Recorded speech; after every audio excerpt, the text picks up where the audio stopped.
Okay, YouTube, real quick, I got a 60 series Detroit. This is a 2000 Freightliner Century Classic.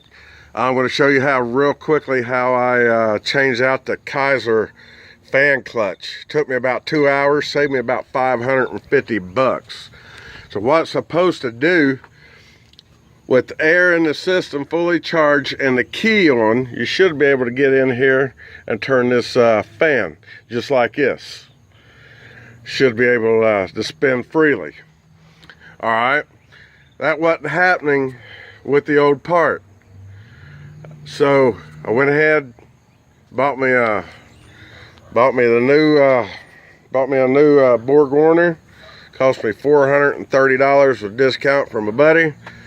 And so real quickly, I'll show you how I did that. I found out it was easy for me by myself to take this fan shroud off.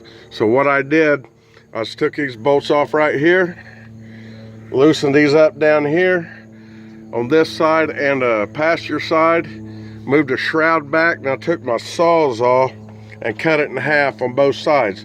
That way I just pulled the shroud back and laid it up here.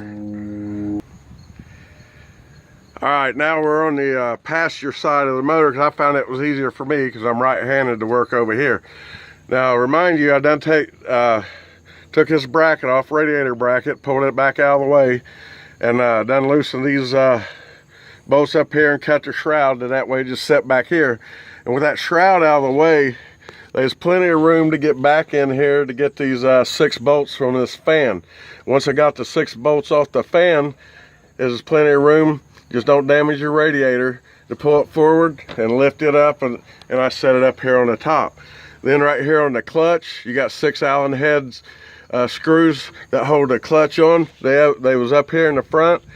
Got my Allen head and maybe about 1.5 inch extension stuck in there.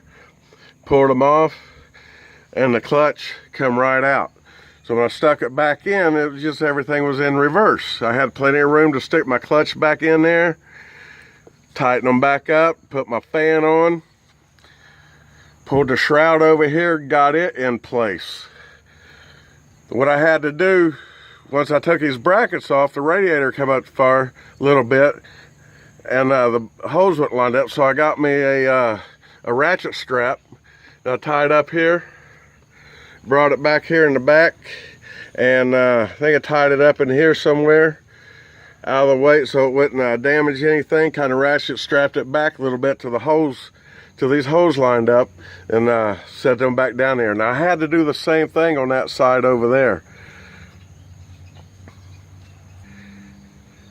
All right, once I got that one on over there, I had to put these brackets back on and did the same thing. Hooked me a ratchet strap up here somewhere, one back there on a something solid, ratchet strapped it back till everything lined up. These bolt holes in here, everything lined up, and put the bolts back on.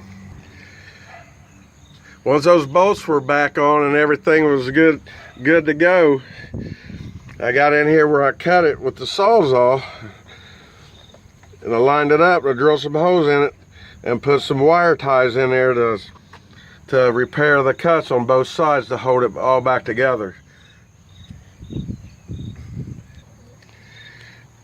All right, the first problem was when I come out here to change this, because this is the new one, it's already been changed. Just like I said, you could not turn this blade, none whatsoever.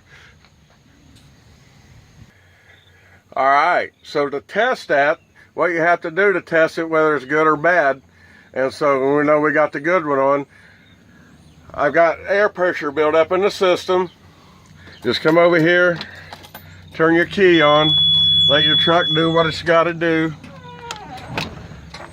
Step out here, because it's got to engage this solenoid right here, which engages your clutch fan, turns it on and off. So with everything on in there and you got air pressure in the system, that's very important. This fan should turn just like that. And once that's done, you're in the doghouse. So I hope this helps everybody out. Remember, it's a slow dog. Just be safe out there and keep on trucking.